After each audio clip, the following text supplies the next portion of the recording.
अस्सलाम वालेकुम नाज़रीन, आप देख रहे हैं प्रोग्राम जी सेहत के साथ। मैं हूं आपकी मेज़बान खतीजा राठौर। नाज़रीन, 2020 में कोरोना वायरस ने पाकिस्तान में अपने कदम जमाए और अब रवां साल कोरोना के साथ साथ मुल्क के बेशतर शहरों में डेंगू भी सर उठाने लगा। पंजाब और KPK में डेंगू के मरीजों में मुसलसल इजाफा। मौजूदा हुकूमत आवाम की सेहत को लेकर कितनी संजीदा है, आज हम इस पे बात करेंगे। कराची में भी समुद्री तूफ़ान का ख़तरा बना रहा। मुख्तलिफ इलाकों में हल्की और तेज़ बारिश होते ही जगह जगह पानी मौजूद था। सफाई के नाक़िस इंतज़ामात के बायस कई वबाई अमराज फैलने का खदशा भी जाहिर किया गया है। इन तमाम तर सिचुएशन पे आज हम बात करेंगे। हमारे साथ मौजूद हैं, पाकिस्तान तहरीक इंसाफ से इनका ताल्लुक़ है अदील साहब, और इनके हमरा हैं डॉक्टर ज़फ़र। दोनों को प्रोग्राम में खुशामदीद कहते हैं। सबसे पहले रुख करेंगे अदील का। अदील, बताइएगा, समुद्री तूफ़ान के बायस कराची में 2 रोज़ कबल वक्फे से बारिश का सिलसिला जारी था। सूबाई हुकूमत की कारकर्दगी अहम शाहराहों को लेके, गली मोहल्लों को लेके कितनी मुस्बत रही, क्या समझते हैं आप? बिस्मिल्लाहिर्रहमानिर्रहीम। बहुत शुक्रिया, आपने अपने प्रोग्राम में मौका दिया। जी। देखिए, कराची में हम देखते हैं कि जब भी बारिशें होती जी। हैं तो कराची शहर जो है रुइंस का मंज़र जो है वो पेश करने लगता है, और जी। बहुत ज़्यादा लोगों का नुकसान, गाड़ियाँ डूब जाती हैं, लोगों की फ्लडिंग, जी। अर्बन फ्लडिंग हो जाती है। जी। और इसका जो, अगर इसके कॉजेज़ पे देखा जाए तो इसकी वजह यही है कि जितने कराची के जितने बड़े मेजर नाला हैं या छोटे नाले हैं, जी। सब ब्लॉक्ड हैं, चोक्ड हैं, इनक्रोच्ड हैं। जी। और पिछले साल जब ये कराची डूबा तो प्राइम मिनिस्टर इमरान खान कराची तशरीफ़ लाए, जी। और जो 1100 अरब रुपए का पैकेज अनाउंस किया गया सिंध गवर्नमेंट के इश्तराक के साथ, जी। उसमें 3 मेजर नालों की सफाई का काम भी शामिल था, जिसमें औरंगी नाला है, जिसमें महमूदाबाद नाला है, जिसमें गुज्जर नाला है। जी। ये 3 बड़े नाले हैं कराची के, जिसमें सारे छोटे नाले कन्वर्ज होते हैं। जी। और आज की जो उसकी प्रोग्रेस है वो ये है कि उस पर 70% ऑलमोस्ट काम कंप्लीटेड है। जी। 11 लाख टन कचरा इन 3 नालों में से निकाला गया है। जी। इसके साथ साथ इनकी जो कंक्रीट RCC वॉल्स हैं प्रोटेक्शन की, वो बनाई जा रही हैं। जी। इनके दोनों इतराफ़ इंक्रोचमेंट साफ़ करके गवर्नमेंट ऑफ पाकिस्तान ने, फेडरल गवर्नमेंट जी। ने कंप्लीट कंपनसेशन भी दी अफेक्टीज़ को। और उसके बाद इनके दोनों अतराफ़ जो है वो 15-15 फ़ीट की जी। 54 किलोमीटर्स की सड़कें बनाई जा रही हैं, ताकि ये नाले एक्सेसिबल हों, अदील, आइंदा इस भी सफाई समुद्री के लिए। तूफ़ान के बायस जो अलर्ट जारी किया गया था, उस पे बताइएगा सूबाई हुकूमत की कारकर्दगी कितनी मुस्बत रही है? क्योंकि अगर मैं हम उसी पे बात आ रहा हूँ। करें रवा साल पे, तो रवा साल हमने देखा था कि जो कराची जो है वो इतना मुतासर नहीं हुआ जो इससे पहले गुज़िश्ता साल जो है वो मुतासर हुआ था। जी, क्या मैं उसी कहेंगे? पे आ रहा था। जी। ये पिछले साल से रिलेटिवली कम मुतासिर हुआ है, जी। और उसकी वजह ही मैं बता रहा था कि जो जी। 3 मेजर नालों की प्रोग्रेस मैं बता रहा था कि उस पे फेडरल गवर्नमेंट ने कितना अभी तक काम किया है, जी। जिसकी वजह से काफ़ी ज़्यादा फ़ायदा हुआ है, और काफ़ी जो कराची अफेक्ट होता था वो नहीं हुआ। जी। अ, जैसा कि आपको बताया कि वो नाले पूरे कम्प्लीटली रीवैम्प हो रहे हैं, उनके आसपास सीवर्स जो हैं, कंप्लीट यूटिलिटी जो जी। वो हैं, वो रिहैबिलिटेशन हो रही है उनकी। जी। और उनको एक्सेसिबल बनाया जा रहा है 54 किलोमीटर्स की रोड्स बना के। ये FW और NDA में जो है ये काम फेडरल गवर्नमेंट के उस पे कर रहा है। जी। तो कराची रिलेटिवली कम अफेक्ट हुआ है इस दफ़ा। जी। इसमें प्रोविंशियल गवर्नमेंट का रोल की अगर हम बात करें, जी। तो फिर प्रोविंशियल गवर्नमेंट का रोल बाकी नालों तक, यानी जो छोटे नाले हैं KMC के और DMC के, जी। वहाँ पे आ जाता है कि वो किस तरह। तो उसमें हमने देखा कि आप अगर नॉर्थ कराची चले जाएं, जी। तो नॉर्थ कराची के जितने नाले हैं छोटे बड़े, वो इनक्रोच्ड हैं सारे। जी। हम हर साल जब बारिशें होती हैं वहाँ हम जाते भी हैं, जी। क्योंकि लोगों के घरों से निकलना और घरों में कोरंगी जाना की हालत के बारे मुश्किल में हो क्या जाता है। कहेंगे? इसी तरीके से डिस्ट्रिक्ट कोरंगी का भी यही हाल है। जी। डिस्ट्रिक्ट कोरंगी, मैं अपनी कॉन्स्टिट्यूंसी के नालों की अगर बात करूं, मैं पूरे शहर की बात नहीं करता। जी। मेरी कॉन्स्टिट्यूंसी में सबसे बड़ा नाला जो है वो चकोरा नाला कहलाता है। ये जी। वो नाला है जो गुलिस्तान जौहर, गुलशन इकबाल से होता हुआ, शाह फैसल से गुजरता हुआ ये मलीर रिवर में जाता है। जी। और इस नाले की मैं ने बहुत कोशिश करके 2 से 3 मरतबा इसकी KMC से बजट भी अप्रूव करवाया कि इसकी कंप्लीट सफाई हो सके। जी। लेकिन हर दफ़ा मशीनरी मोबिलाइज होती है, थोड़ा सा काम होता है, लेकिन कचरा नहीं उठता इसमें से। जी। आज भी ये नाला भरा हुआ पड़ा हुआ है, पूरा लाखों जी। टन कचरा यहाँ मौजूद है। इसी तरीके से कोरंगी में अगर आप बात करें स्टॉर्म वाटर ड्रेनेजेस की, जो शाह फैसल से कोरंगी की तरफ ब्रिज जाता है टूवर्ड जी सिंगर चौरंगी, उस रोड पे आप देखें अक्सर वो सड़क बारिशों में जो है वो बिल्कुल पानी में डूबी हुई होती बिल्कुल है। ऐसा ही है। उसकी वजह ये है कि वो 13,000 रोड कहलाता है और उसका जो स्टॉर्म वाटर ड्रेन है वो कम्प्लीटली चोक्ड है। इसी तरीके से 11,000 रोड के स्टॉर्म तो वाटर अदील ड्रेन साहब, देख इसका लें, मतलब तो यही है कि 9,000 अवाम के के जो देख लें। मसाइल हैं वो वहीं के वहीं हैं। इस पर भी मज़ीद बात करेंगे। डॉक्टर साहब की जानिब जाऊँगी। डॉक्टर साहब बताइएगा, बारिश के मौसम में डेंगू और टाइफाइड जैसे इन्फेक्शन में काफ़ी हद तक इजाफा हो जाता है। इस मौसम में एहतियात किन चीज़ों से की जाए, ख़ास करके बच्चों के बारे में बताइएगा। बिस्मिल्लाहिर्रहमानिर्रहीम। सबसे पहले शुक्रिया आपका इस प्रोग्राम में जी बुलाने का। बेसिकली दो सवाल हैं, बारिश में नहाना और बारिश का पानी। जी आम तौर लोग कहते हैं बच्चा बारिश में नहाया बीमार हो गया, इसका रीज़न क्या है? जी नहीं, नहाने बारिश के पानी में नहाने में कोई बुराई नहीं है। फॉर एग्ज़ाम्पल बच्चे ने 15-20 मिनट पानी में नहाएं, शावर करें, टॉवल से अपने आप को ड्राई करें और कपड़े चेंज कर लें। बिल्कुल ठीक है। बेसिकली हमारे यहाँ प्रॉब्लम ये होता है कि बच्चे बारिश में नहाए, 3-4 घंटे नहा रहे हैं, घर के अंदर वापस आए, पंखे में बैठे दोबारा नहाने चले गए। जी अब बेसिक जो टेम्परेचर है बारिश के बाद वो चेंज होता है, वेदर जी चेंज हो रहा है, टेम्परेचर चेंज हो रहा है, और जो हीट लॉस होता है बच्चों में वो सबसे ज़्यादा हेड में, सर से हीट लॉस ज़्यादा होता है। इस चीज़ को अवॉइड, जब टेम्परेचर चेंज होगा तो इसमें नज़ला, खांसी, ज़ुकाम और बुखार के चांसेस ज़्यादा होते हैं। जी सेकंड रीज़न ये है कि कंटेमिनेटेड वाटर। जब बारिश का पानी में, जब सीवरेज का पानी मिलेगा और बच्चे आपस में खेलते हैं, हमने देखा रोड पर खेले, एक दूसरे पानी उछाल रहे हैं, जी क्रिकेट हो रहा है, फुटबॉल हो रहा है, उसी पानी में बाइक्स, गाड़ियाँ सब मूव हो रही हैं। जी जब ये कॉन्टेमिनेटेड वाटर बच्चों में जाएगा, जिसमें एंटर होते ही बहुत सी बीमारियों का सबब बनता है, जिसमें टाइफाइड हो गया, बिल्कुल ऐसा ही है। हेपेटाइटिस हो गया, बहुत से प्रॉब्लम्स हैं। जी और जो मेजर डिज़ास्टर होते हैं, जैसे बिजली का पोर है, उसमें इलेक्ट्रिसिटी सप्लाई जा रही है और बिजली का कोई वायर आकर पानी में गिर जाए, लाजिम है बच्चे इंजॉय कर रहे हैं इतनी बिल्कुल गर्मी ऐसा के ही। बाद, और वो खुदा ना हादसा कोई भी बड़ा एक्सीडेंट का सबब बनते हैं। मेन होल्स, किसी भी मेन होल को ओपन किया जाता है कि पानी का, बारिश का पानी ड्रेन आउट हो जाए। बिल्कुल ऐसा अब ही है। जब बारिश का पानी जब जमा होता है तो किसी को अंदाज़ा नहीं होता कि यहाँ पर मेन होल ओपन है, और खुदा ना हादसा कोई बच्चे, बहुत से एक्सीडेंट होते हैं जो हॉस्पिटल्स में आते हैं इमरजेंसी में, जी ये रीजंस होते हैं। दूसरी चीज़, बारिश का पानी।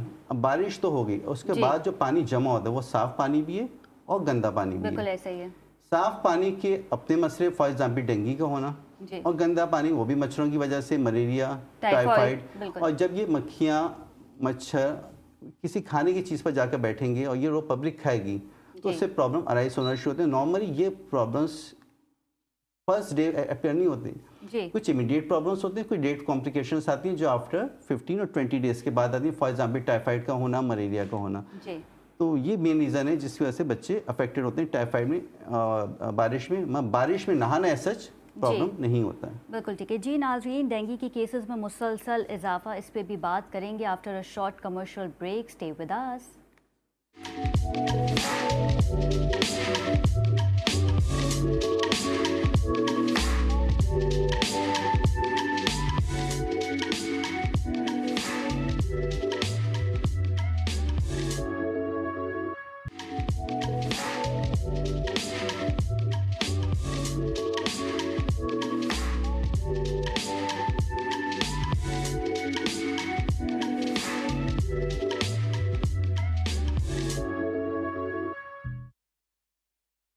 जी नाज़रीन, welcome back from the break. और ब्रेक में जाने से पहले हम बात कर रहे थे डेंगू के बढ़ते केसेस के हवाले से, इसके ऊपर भी बात करेंगे, लेकिन सबसे पहले जिक्र कर लेते हैं कराची की सफाई, जो हमेशा से एक बड़ा मसला रही है। अदील बताइएगा, कोरंगी के रिहायशियों को पीटीआई आखिर कब रिलीफ देगी? एज अ एमपीए क्या इकदाम किए जा रहे हैं? क्योंकि अगर हम बात करें सफाई का, अगर हम बात करें कचरे का, तो कोरंगी के जो लोग हैं वो इस चीज़ से काफ़ी हद तक मुतासर हो गए हैं। देखें, दो सोल्यूशंस हैं। जी एक तो टेम्परेरी सोल्यूशन है जो फायर फाइटिंग कहलाती है, जो कि मैं कर सकता हूँ जी और मैं अपनी कॉन्स्टिट्यूंसी में 3 साल से कर रहा हूँ। एक है कराची का परमानेंट सोल्यूशन। वो परमानेंट सोल्यूशन जो है वो चूँकि 18th अमेंडमेंट के बाद प्रोविंशियल गवर्नमेंट्स के पास सारे पावर्स, सारे फंड्स, फाइनेंसेस सारे उनके पास होते हैं, जी तो परमानेंट सोल्यूशन जो है वो प्रोविंशियल गवर्नमेंट का काम है उसको निकालना, जिस गवर्नमेंट के अंदर मैं अपोजिशन में हूँ। जी कोरंगी में प्राइम मिनिस्टर इमरान खान की तरफ से जो फेडरल एसडीजी फंड्स कराची को मिले हैं, जी उसमें से अब तक हमने क्या काम करवाया है वो वो है वो बुनियादी लोकल गवर्नमेंट नेचर के काम हैं जो कि बेसिकली बलदियाती हुकूमतों को करने चाहिए। बट चूँकि कोरंगी की हमारी कॉन्स्टिट्यूंसी की हालात बहुत ख़राब हैं, तो हमने उसमें कोशिश की कि बेसिक सीवरेज जो लाइंस हैं जो अफेक्ट करती हैं हाउस होल्ड्स को, कि गलियों में गटर का पानी खड़ा रहता है, तो वो बेसिक सीवरेज लाइंस हमने मेहरान टाउन में 1974 से ये आबादी बनी है और आज तक उसमें कोई सीवरेज का इंफ्रास्ट्रक्चर नहीं था। हमने कोई अराउंड 25 करोड़ का उसमें जो है वो सीवरेज इंफ्रास्ट्रक्चर और कुछ जगहों पे रोड्स बनाए। इसी तरीके से हम बिलाल कॉलोनी की बात करें तो जब हम इलेक्शंस में आए तो उस वक्त बिलाल कॉलोनी के सीवरेज का जो पानी था वो बाहर निकालने का कोई निज़ाम मौजूद नहीं था। एंड आपको यकीन नहीं आएगा कि 8 एग्ज़िट्स या 8 मेन रोड्स हैं बिलाल कॉलोनी के, तो हर रोड के एंड पे जो है वो पंप लगा हुआ था, एक वाटर पंप, और वो सीवरेज के पानी को सक करके स्टॉर्म वाटर ड्रेन्स में डालता था बाहर। तो ये उस वक्त हालत थी। हमने उस पूरे बिलाल कॉलोनी का सीवरेज का सिस्टम जो है उसको ठीक किया और नई सीवरेज लाइंस वहाँ पर डाली। पानी इन इलाकों में अवेलेबल नहीं था, पुरानी लाइंस जो हैं वो सारी डैमेज हो गई थी, हमने नई पानी की पाइपलाइंस जो है वो डिफरेंट इलाकों में डाली हैं। इसी तरीके से अवामी कॉलोनी की बात करें तो अवामी कॉलोनी का जो 6000 रोड का जो स्टॉर्म वाटर ड्रेन है वो इनक्रोच था कम्प्लीटली और लोगों के घरों में सीवरेज का पानी खड़ा रहता था। वो स्टॉर्म वाटर ड्रेन क्लियर किया, जो हमने क्लीन कराची कैंपेन अली जैदी साहब ने शुरू की थी, उसमें हमने इन इलाकों में मुकम्मल तौर पे इन नालों की सफाई की। फिर जो बिलाल कॉलोनी है जहाँ कम से कम कोई 25-30 साल से कचरा नहीं उठा था, उसके ग्राउंड सारे कचरे से भरे हुए थे, उसके जो है वो पार्क सारे कचरे से भरे हैं। अच्छा अदील, इस बारिशों में आपके हल्के की क्या हालात है, इस पर भी बात करेंगे। डेंगू की केसेस में भी मुसलसल इजाफा होता जा रहा है। डॉक्टर साहब बताइएगा डेंगू की अलामतें क्या होती हैं और वो कौन सी सूरत होती है जिसमें पेशेंट को फौरी डॉक्टर के पास जाना चाहिए। और जो नाज़रीन हमें देख रहे हैं वो हमें लाइव कॉल भी कर सकते हैं। जी डॉक्टर साहब। बड़ा इंपॉर्टेंट सवाल है। सबसे पहली चीज़ जो पेरेंट्स की कंप्लेन होती है बच्चा और डॉक्टर के पास जाने की। For example fever for 2 days, 2 दिन से बुखार है, भूख नहीं लग रही है, वोमिटिंग्स है, कफ है। ऑन डे 1 और day 2 it is very difficult कि बच्चे को डेंगू है या एंटेरिक है। ठीक है। मगर हिस्ट्री और क्लिनिकल एग्जामिनेशन से बहुत सी चीज़ें आप आइडेंटिफाई कर लेते हैं। फॉर एग्जाम्पल अगर बच्चे को फीवर है फॉर 7 डेज़ और 8 डेज़ और क्लिनिकल एग्जामिनेशन आप में कोई ऐसी फाइंडिंग नहीं मिली, टाइफाइड में बच्चा बहुत ज़्यादा टॉक्सिक नज़र आता है आफ्टर 8 और 10 डेज़ के बाद, तो वो चीज़ फेवर कर रही होती है टाइफाइड को। और डेंगू में बेसिक अलामतें जो बच्चे को होती है, main complain fever, high grade fever, 102 103 बुखार का होना, सर में दर्द, हेडेक, आँखों के गिर जो है चारों तरफ हेडेक होना, वोमिटिंग्स, भूख का कम होना और बॉडी पर एक टिपिकल रैश आता है, इरिथेमेटस रेड कलर का रैश आता है जो ब्रेंचेबल होता है, जिसको दबाएं तो वो गायब हो जाएगा, ब्रेंच होते हैं। और छोटे छोटे से रेड धब्बे आना जिसको हम पेटिकीज बोलते हैं मेडिकल टर्म में। अगर ये चीज़ें शुरू के 2-3 दिन में मिल रही है तो हम डेंगू सस्पेक्ट कर रहे थे। Dengue basically viral like symptoms होते हैं और टाइफाइड में वायरल के सिम्टम नहीं होते। डेंगू में बच्चे को नजर खांसी, आंखों का रेड होना, ये सारी अलामतें मिलेंगी। इस सूरत में ऐसी कोई अलामत माँ बाप महसूस करें और डॉक्टर के पास लेकर तो अब डेंगू सस्पिशियस आपकी टॉप डायग्नोसिस बनती है। हमारे पास बेसिकली जो प्रॉब्लम्स आती हैं, दिन में से डायग्नोज कर लिया जाता है डॉक्टर साहब? जैसे कि आपने कहा कि टाइफाइड में सूरत हाल काफ़ी मुख्तलिफ होती है, जबकि डेंगू में जो है इसका तशवीश करना काफ़ी देर से पता चलता है हमें। अगर डेंगू में देर से नहीं, फॉर एग्जाम्पल अगर सिम्टम उनको डे 1 पर ही बच्चे को रेडनेस हो रही है, कफ हो रही है, हेडेक है और फ्रेशिंग हो रही है, तो इनिशियल जो बेसिक इन्वेस्टिगेशन होती हैं हम करा दें कंप्लीट ब्लड काउंट CBC। ये बेस एंड इन्वेस्टिगेशन है, उसमें जो डॉक्टर देखो 2-3 चीज़ें इंपॉर्टेंट हैं, जिसमें प्लेटलेट काउंट का देखना और दूसरी चीज़ हेमाटोक्रिट।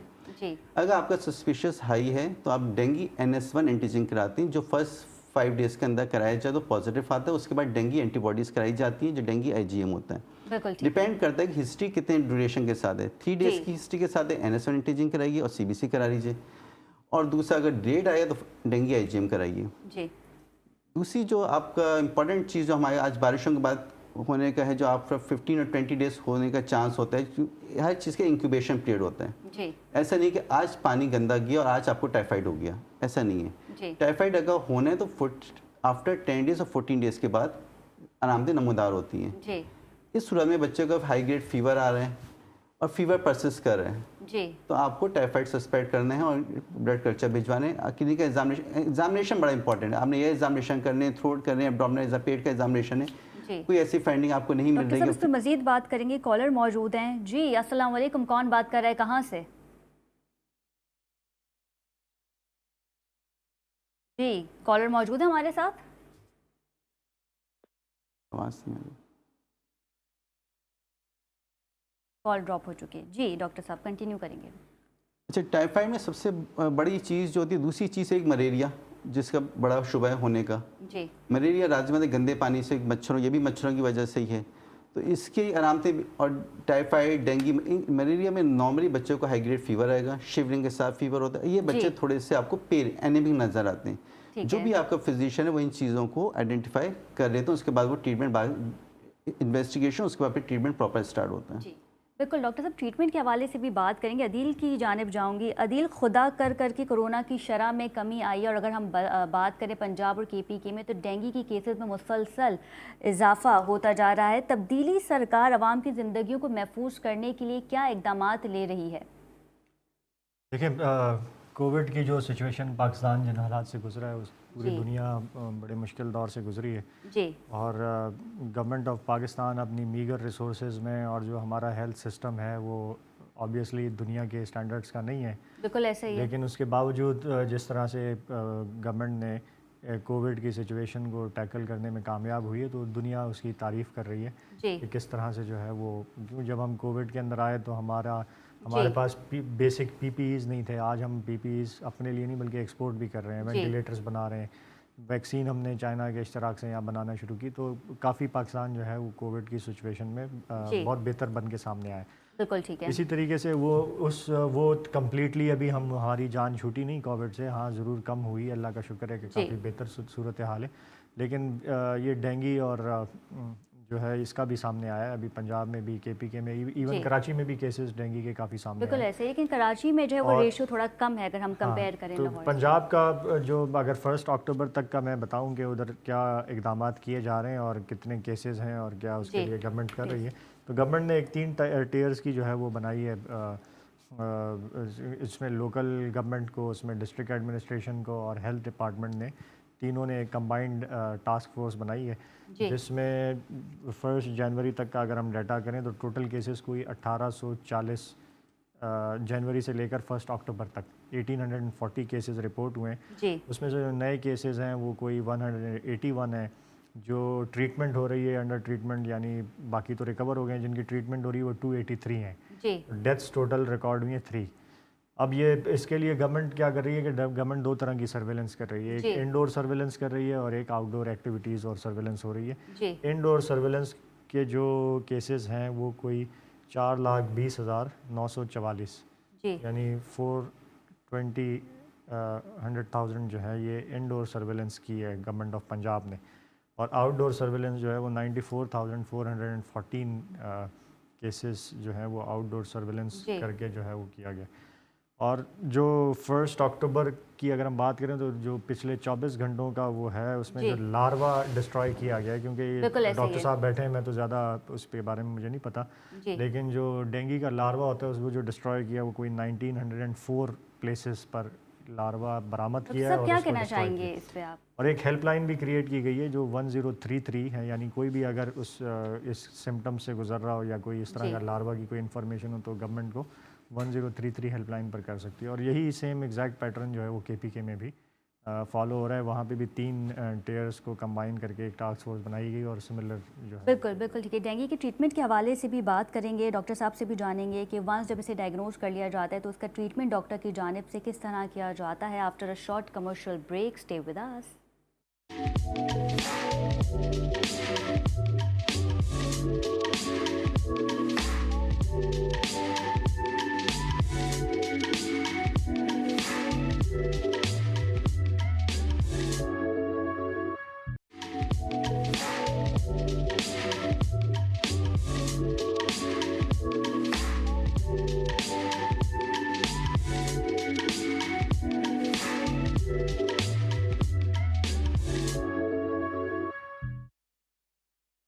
जी जी नाज़रीन, welcome back from the break. और ब्रेक में जाने से पहले हम जिक्र कर रहे थे डेंगू के बढ़ते केसेस और इसकी ट्रीटमेंट के हवाले से। डॉक्टर ज़फ़र की जानिब जाऊंगी। डॉक्टर ज़फ़र, बताइएगा, वंस जब डेंगू वायरल इन्फेक्शन को डायग्नोज कर लिया जाता है तो डॉक्टर की जानिब से क्या ट्रीटमेंट दी जाती है?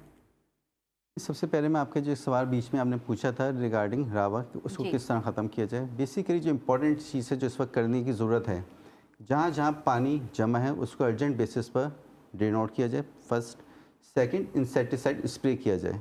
जी इंसेक्टिसाइड स्प्रे करने से ना सिर्फ डेंगू कम होगा, बिल्कुल ऐसा ही है। मलेरिया, टाइफाइड, हेपेटाइटिस से ये सारी चीज़ों की प्रिवेंशन हो जाएगी and we can save number of our children by these two और ये मेजर्स जो स्प्रे है ये बाकायदा से किया जाए और जाहिर इसकी जिम्मेदारी हुकूमत पे आयद एंड होती है। On regular basis. Local government.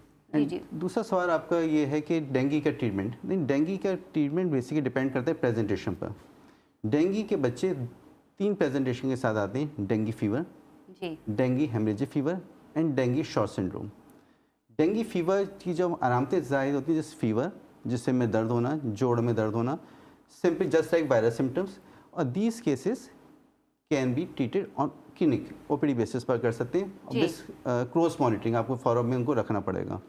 Dengue haemorrhagic fever की जो हम बात करते हैं, जिसमें कैपरी लीकेज होती है, जिसमें बॉडी पर रेड रेड धब्बे आना, जी बच्चे की करा ख़राब होना, जी सीना खास कफ होना और फेफड़ों में इन बच्चों को पानी आना, इन बच्चों को नॉर्मली हॉस्पिटलाइजेशन की नीड होती है। जी। और यहाँ ट्रीटमेंट हॉस्पिटलाइजेशन के बाद स्टार्ट होना चाहिए और ट्रीटमेंट बेसिकली सपोर्टिव होता है। इसमें field management, blood pressure doctor साहब, मॉनिटरिंग कितने दिन का कोर्स होता है ये भी बताइएगा? डिपेंड करते हैं upon the condition of the child. जी छोटे बच्चों में राजी बात है कॉम्प्लिकेशन के चांसेस ज़्यादा हैं। छोटे बच्चों में, छोटे बच्चे का मतलब लेस देन 1 ईयर, जी। और अडल्ट्स में चांसेस ज़्यादा हैं कॉम्प्लिकेशंस के। जी तो इन बच्चों के राजी में ट्रीटमेंट डिपेंड करता है वेरी कि किस डे पर आपके पास प्रेजेंट हुए हैं और कितने कॉम्प्लिकेशंस के साथ हैं। नॉर्मली डेंगू का कोर्स ऑफ जो है वो 7 to 14 डेज है। इसके 2 फेसेस होते हैं। फर्स्ट फेज में टेम्परेचर सेटल हो जाता है, माँ बाप सोचते हैं बच्चा बेहतर हो गया, जी मगर ये फेज थोड़ा सा डेंजरस है, इसमें कॉम्प्लिकेशन के चांसेस ज़्यादा हैं। उसके बाद दोबारा फीवर आने का चांस है, जिसे बाईफेसिक फेज बोलते हैं। जी तो नॉर्मल ड्यूरेशन जो इलनेस है वो 7 to 10 डेज के अराउंड होता है। इसमें प्रॉब्लम ज़्यादा राइज होते हैं, उसके बाद ये चीज़ सेटल होती है एंड ट्रीटमेंट बेसिकली सपोर्टिव है। इसमें किसी एंटीबायोटिक का सच कोई रोल नहीं है। अगर कोई बैक्टीरियल इन्फेक्शन साल में सुपरडेट हो गया तो उस सूरत में आपको एंटीबायोटिक देनी पड़ेगी। जी बिल्कुल ठीक है। डॉक्टर साहब, ये भी बताइएगा कि जहाँ पे हम बात करें बच्चों की, बड़ों में रिकवरी रेट के बारे में भी बताइएगा, कितनी जल्दी जो है ये रिकवर हो सकते हैं डेंगू जैसे मर्ज से? ये बड़ों में राजेंद्र, एडल्ट्स की बात करते हैं, एडल्ट्स पॉपुलेशन की, बेसिकली वहाँ भी 2 चीज़ डिपेंड करती है। General condition of the adults, उनमें जी। कोई मॉर्बिड, फॉर एग्जांपल डायबिटीज़ है या कोई रीनल इश्यूज़ हैं, कार्डिक इश्यूज़ हैं, इसमें प्रॉब्लम्स आती हैं कॉम्प्लिकेशन की। ऑलरेडी मेडिकेशन ले रहे हैं अपनी दूसरी चीज़ों को सेटल डाउन करने के लिए। और साथ में अगर डेंगू हो जाए तो सिंपल, अगर हेल्दी आदमी को डेंगू हुआ है तो राजी बात है उनमें सिर्फ सिम्टम जैसे बच्चों की तरह हैं, 5 से 6 दिन सिम्टम्स हैं, उसका रिकवरी फेस में वो आ जाते हैं। जी बिल्कुल ठीक। अच्छा डॉक्टर साहब, हम बात कर रहे थे टाइफाइड के हवाले से भी, जो कि बारिशों के मौसम में हम देखते हैं कि टाइफाइड के भी केसेस जो हैं वो बढ़ते चले जाते हैं। इसके ट्रीटमेंट के बारे में भी बताइएगा कि इसमें भी एक मखसूस वीक का कोर्स दिया जाता है? नहीं, ये बड़ा इंपॉर्टेंट सवाल है। अब जो टाइफाइड हमारे पास पिछले चंद सालों से आ रहा है वो जी। ड्रग रेजिस्टेंट टाइफ फीवर है। जब ड्रग रेजिस्टेंट टाइफ फीवर की हम बात करते हैं, इसका मतलब जो दवाएं पहले टाइफाइड को ख़त्म कर रही थी, मार रही थी, अब वो दवाएं काम नहीं कर रही हैं। For example simple medication amoxicillin थी हमारे पास, सल्फामेथाजोल, ट्राइमेथोप्रोल, इनिशियल एंटीबायोटिक जो स्टार्ट हुई है सेफ्ट्राजोन, अब ये सारी मेडिकेशन रेजिस्टेंट हो गई हैं। अब जो केसेस आ रहे हैं और अब जो ट्रीटमेंट है वो काफ़ी कॉस्टली हो गया है। जी बेसिकली इनिशियली जब पेशेंट्स जाते हैं डॉक्टर्स पास, जनरल फिजिशियन जो आपके हैं उनको दिखाते हैं, जब कॉम्प्लिकेशन के साथ ये बच्चे हॉस्पिटलाइज हो रहे होते हैं, जी एसाइटिस हो गया, नमूनिया हो गया विद कॉम्प्लिकेशन टेरी फीवर। जी और राजी बात है, इम्पॉर्टेंट चीज़ ये है कि प्रिवेंशन इम्पॉर्टेंट है। जी। अगर मेडिकेशन की बात की जाए तो अब टाइफाइड जो है आमतौर पर मिरोपेनम जो वेरी कॉस्टली मेडिकेशन उससे जाकर ट्रीट हो रहे हैं, और एक और एंटीबायोटिक है जो अफेक्टिव है, जैसे दैट इज एजिथ्रोमाइसिन। बिल्कुल बिल्कुल ठीक है। डॉक्टर साहब, इस पर मजीद भी बात करेंगे। अदील की जानिब जाऊंगी। अदील, कोरोना वबा के बाद मुल्क में बेरोज़गारी की शरह बढ़ गई, अशिया खुर्दनोश की कीमतें आसमान को छूने लगी। क्या कहेंगे आप? महंगाई मुल्क की बुलंद तरीन सतह पे अद्वियात तक महंगी कर दी गई हैं। देखिए, महंगाई जो है वो एक तल्ख हकीकत है जी और हकीकी मानों में आवाम इससे परेशान है। जी ऐसे ही है। और महंगाई की बुनियादी वजूहात जो हैं वो बहुत सारी हैं, लेकिन अगर 2 मेजर वजूहात पे बात की जाए तो $1 के रेट से कि डॉलर का रेट जब ऊपर जाता है तो जो जी हमारा महंगाई मुल्क ऑटोमेटिकली जो है हमारा वो मुल्क ऐसा है कि बहुत सारी बुनियादी चीज़ें हम बाहर से इंपोर्ट करते हैं, जैसे दालें हैं, जैसे खाने पीने का जो ऑयल वगैरह है, जी तेल हम बाहर से, सोयाबीन सब बाहर से इंपोर्ट होता है, तो उससे जो है वो महंगाई का वो ऊपर जाता है। जी दूसरा जो है वो तेल की कीमतों से है, ऑयल एंड गैस जो दुनिया में, पूरी दुनिया में जो है वो महंगा हो रहा है। जी उसका अंदाज़ा आप इससे लगा सकते हैं कि 1 साल पहले कोई $42 फ़ी बैरल था अगर, तो आज वो $80-85 फ़ी बैरल मतलब दुनिया में हो कुकिंग गया। ऑयल, आटा, चीनी, ये तो आवाम की बुनियादी ज़रूरत है। एक मिडिल क्लास हाँ। जो शख्स है वो भी इन चीज़ों को इस्तेमाल करता है, तो क्या हुकूमत को आवाम को रिलीफ नहीं देना चाहिए? क्योंकि जब मैं डॉक्टर तीसरी साहब से बात करती हूँ तो डॉक्टर साहब मुझसे यही कहेंगे कि एक सेहतमंद ज़िंदगी के लिए एक प्रॉपर ग़िज़ा की ज़रूरत होती है और ये एक बुनियादी ज़रूरत है। हम ऑलरेडी कोरोना वबा से जूझ रहे हैं, फिर उसके बाद डेंगू और फिर अब टाइफाइड के भी केसेस जो हैं आ रहे हैं। क्या कहेंगे आप? देखिए, सेहतमंद ज़िंदगी के लिए बहुत सारी चीज़ें हैं, जिस तरह ग़िज़ा है उस तरह एक प्रॉपर लिविंग स्टैंडर्ड भी जो है वो भी जी लोगों को दिया जाए। अगर लोग कचरे के ढेर पे रह रहे हों या नालों गटरों जी के ऊपर बिल्कुल रह ऐसे रहे ही हों है, तो उससे भी सेहत जो है वो बहुत ज़्यादा मुतासर बिल्कुल होती ऐसे है। ही है। तो ये एक वो कंप्लीट वो एक बड़ी डिस्कशन है। जी बट कमिंग बैक टू महंगाई में दो चीज़ों का मैंने आपसे ज़िक्र किया कि एक आपके डॉलर के रेट ऊपर जाने से मुल्क में महंगाई जो है वो बहुत ज़्यादा बढ़ जाती है, जी और दूसरा जो है वो तेल की कीमतें ऑयल एंड गैस के ऊपर जाती हैं तो उससे भी महंगाई का एक तूफ़ान आता है। जी तीसरी जो होती है तीसरा जो फैक्टर है वो ये है कि एडमिनिस्ट्रेटिव कंट्रोल प्राइसेस का, उसका भी बड़ा इम्पैक्ट होता है महंगाई के ऊपर। अब ये पहली दो चीज़ें जो मैंने ज़िक्र की हैं कि डॉलर के रेट, अब देखें ये डिपेंड करता है कि मुल्क के अंदर आपके पास कितना जो है वो जी हम पे कर्ज़ों का कितना बोझ है, जी हमारा इंपोर्ट और एक्सपोर्ट में गैप कितना है, हमारा जो है वो हमारे यानी टैक्स कलेक्शन कितनी है, हमारे ख़र्चे कितने, अखराजात कितने हैं और हमारी जी आमदनी कितनी है। तो ये सारी चीज़ें अगर देखी जाएँ तो हमारी गवर्नमेंट ने या वज़ीर-ए-आज़म इमरान खान साहब ने जब ये हुकूमत संभाली जी तो हम तारीख़ के बदतरीन ख़सारों और तारीख़ के बदतरीन उसका हम शिकार थे। जी और यहाँ तक कि अगर उस वक्त वो सिचुएशन इकनॉमिक बताई जाती आवाम को तो एक वो 3 साल की क्रिएट हो जाता। पीटीआई की कारकर्दगी क्या समझते हैं आपके? बेहतर है अगर हम बात करें प्रीवियस हुकूमत से, प्रीवियस गवर्नमेंट से? देखिए, मैं ये तो नहीं कहूँगा कि पिछले 70-72 सालों का जो वो है मलबा है, कचरा है, जो ख़राबी है जो इस निज़ाम की पैदा हुई है वो 3 सालों में हम मुकम्मल तौर पे ठीक कर चुके हैं या कर सकते हैं। जी ऐसा मुमकिन नहीं है लॉजिकली भी और प्रैक्टिकली भी। जी लेकिन ये मैं ज़रूर कह सकता हूँ कि जिस हालत में हमने इस मुल्क को इनहेरिट किया था उसको बेहतर करके एक सही ट्रैक पे हम लाने में कामयाब ज़रूर हुए हैं। जी अब ये जो सही ट्रैक का प्रोग्रेस है ये टाइम टेकिंग प्रोसेस है, इसमें वक्त लगेगा।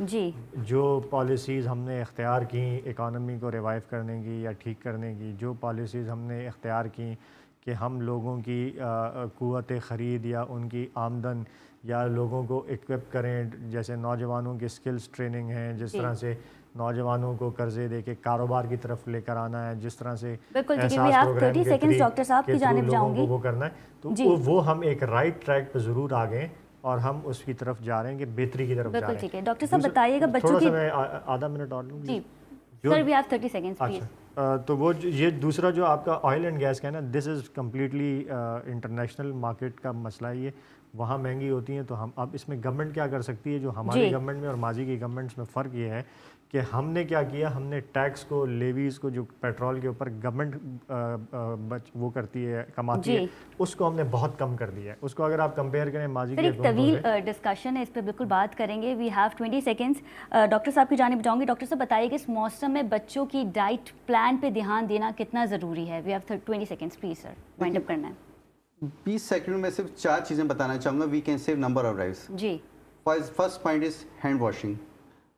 बच्चों को हैंड वॉश करना चाहिए। We can prevent number of disease. जी second point immunization. 11 vaccine available है free of cost EPI centre में, जो हर प्राइवेट सेक्टर में और गवर्नमेंट सेक्टर में मौजूद जी है। अपने बच्चों को इम्यूनाइज करवाइए, इन बीमारियों से बचाइए। बिल्कुल ठीक है। Third point is nutrition. जी न्यूट्रिशन की जब बात करते हैं, माँ की न्यूट्रिशन और बच्चे की nutrition, first 1000 days of life of every child is very important. जी first 2 years and 9 months during pregnancy. इससे जी। माँ की न्यूट्रिशन भी अच्छी होनी चाहिए और बच्चे की, इसके लाजमी डिटेल में किसी प्रोग्राम में बात करेंगे। बिल्कुल एंड ठीक है। Fourth point is prevention. हमें वहाँ से कोई ऐसी चीज़ नहीं खानी चाहिए जो अनहाइजीनिक हो, जहाँ मक्खियाँ बैठी हुई हैं, जो कवर्ड ना हो। बहुत शुक्रिया ये डॉक्टर बताना। साहब Thank आपके you so वक्त का, much. और इनके हमरा थे अदील साहब। अगले हफ्ते आपसे फिर मुलाकात होगी, अपना बहुत ख्याल रखिएगा, अल्लाह निगहबान।